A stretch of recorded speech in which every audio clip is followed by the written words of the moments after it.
Hi there, partners. I just wanted to share this video with you today. It's specifically about customer service. I had a couple of experiences just recently that helped me understand the importance of customer service as it relates to our Isagenix business.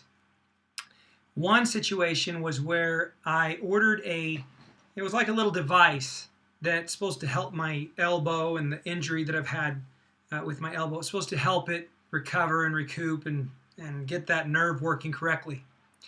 Well, I was unhappy with the product. It wasn't helping. It seemed to be making things worse.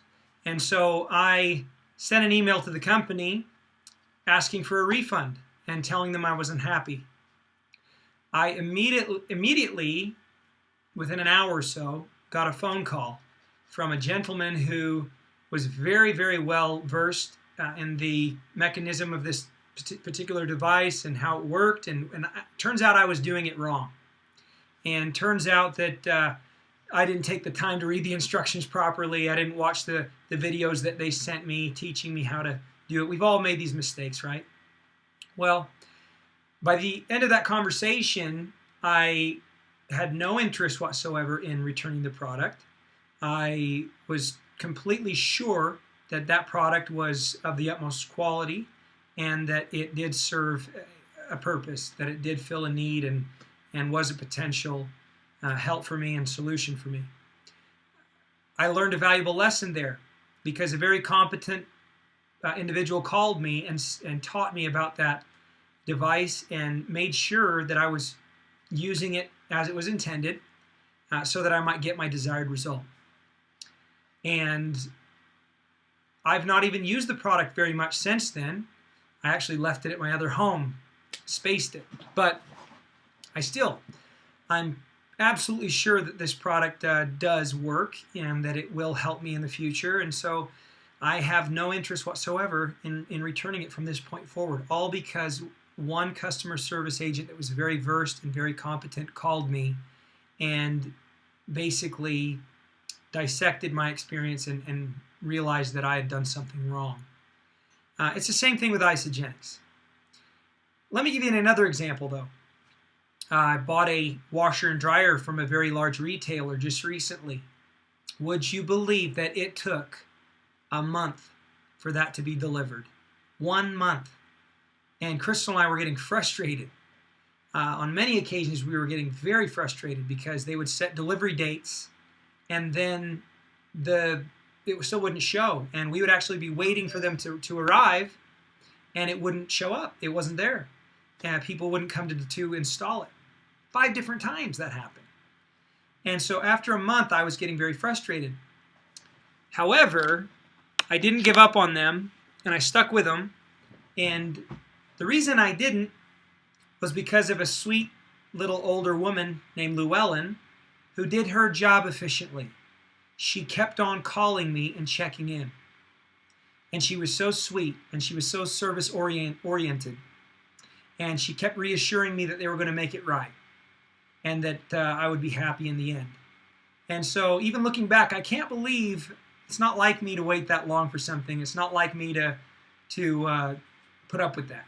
But I did, and I'm glad I did because I was actually able to talk to a supervisor and I was able to inform that supervisor that had it not been for Llewellyn, I would not have waited and held out, and that she's lucky to have that kind of a customer service agent on her hands.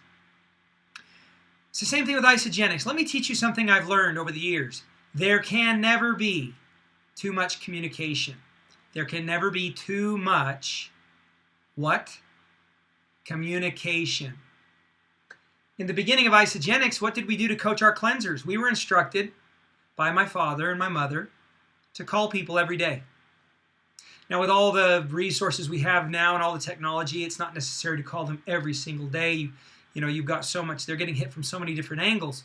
But think about it. We didn't have any tools back then, and yet all we did was call people every day. We even called it a drive-by calling. Call, 2 minutes. How are you? You're the best. You're doing great. Keep it up. Any concerns? Good. Talk to you tomorrow. And it was fast. But that kind of communication is critical if you want to ensure that you don't have returns and that you don't have unhappy customers, and that you do generate referrals. So are we in the customer service business? Yes, we are. Very, very much so. And keep that in mind. You'll want to keep that in mind because this business is all about service. I'll let you just listen to a quick voicemail and keep it within our group, if you will, because I don't know how compliant this is, but it's things like this. This is a woman who's contacting me probably 7 years later. I can't even delete the voicemail because it's so sweet. Okay, let me find it. Here it is. I hope you can hear this. Hi, Sean. Fran Ross, 954-961-4848. We haven't communicated in a long time. I'm assuming that you're still part of Isagenix. I thought I would like to let you know what's going on in my life. I ended up with open heart surgery on July the 2nd for a defective aortic valve that probably was genetic, possibly born with it. I'm 76 years old, and they did a heart catheterization the day before the surgery, and I have perfectly clean arteries, valves. They were shaking their heads, the doctors. In any event, I came through the surgery with flying colors, and I had 5 doctors line up at the foot of my bed, and they wanted to know what I had been doing to myself, that I was in such good health. And they told me to go home and recuperate at home on the 5th day after the surgery. Anyhow, I hope you and your family are all well, and maybe we'll talk. Bye. And that's a woman that's been on the product consistently, not even trying to earn money, really. And she just loves the products because of the service that we offered her initially and the love that she felt and her belief around this system. So very heartwarming for me, and I know that many of you have similar experiences. Serve your customers. You've got to serve them. You've got to be available to them, and you've got to contact them. Texting is great. Email's great. Social media is great, but nothing will ever replace a phone call. If you are making those phone calls, I can promise you, you won't be having those returns that this one individual mentioned on the group. It won't be happening. You'll build a very steady, loyal customer base over time. Thanks, guys. Have a great weekend. Bye-bye.